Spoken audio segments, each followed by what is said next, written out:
When the Indiana General Assembly convenes in January, local lawmakers vow to renew the fight against methamphetamine.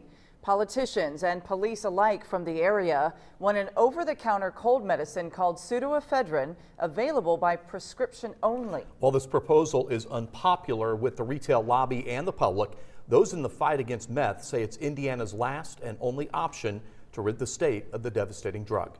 News 10's John Swanner has more in part one of our special report, Faces of Meth.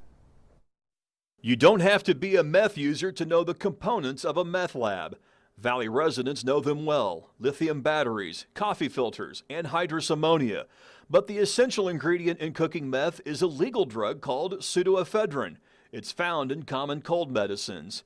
Police have been tracking its sale for years, and at first, that cut meth lab busts. But users outsmarted the system. Smurfing is common. That's when a group of people go place to place buying their legal allotment of cold medicines, only to hand them over to meth cookers. Earlier this year, the Attorney General and Indiana Retail Council announced an unprecedented tracking system meant to curb illegal pseudoephedrine purchases. Terre Haute Police Sergeant Chris Gallagher served many years on the Vigo County Drug Task Force.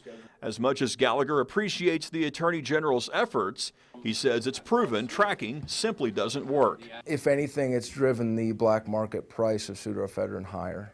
And my opinion is that the tracking system that we're currently using is creating more users. How? The Smurfers are sometimes paid with cash, but it's more common now and cheaper for the dealers to pay them with meth itself.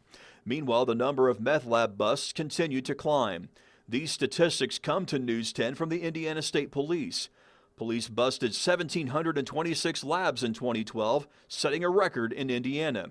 Sergeant Gallagher says it's time to schedule pseudoephedrine. In other words, make it available on a prescription-only basis.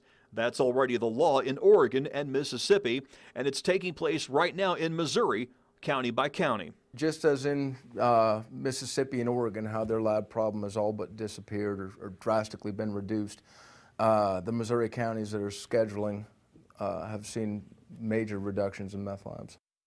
Tonight on Night Watch, catch more of John's report. We will hear from Terre Haute lawmakers who tell us why there's not been much support to schedule pseudoephedrine. That's tonight at 11, 10 Central, only on News 10. It was the middle of winter. I had nowhere to go. So, I moved out of my house, sold all my stuff, had no car, nothing because of meth.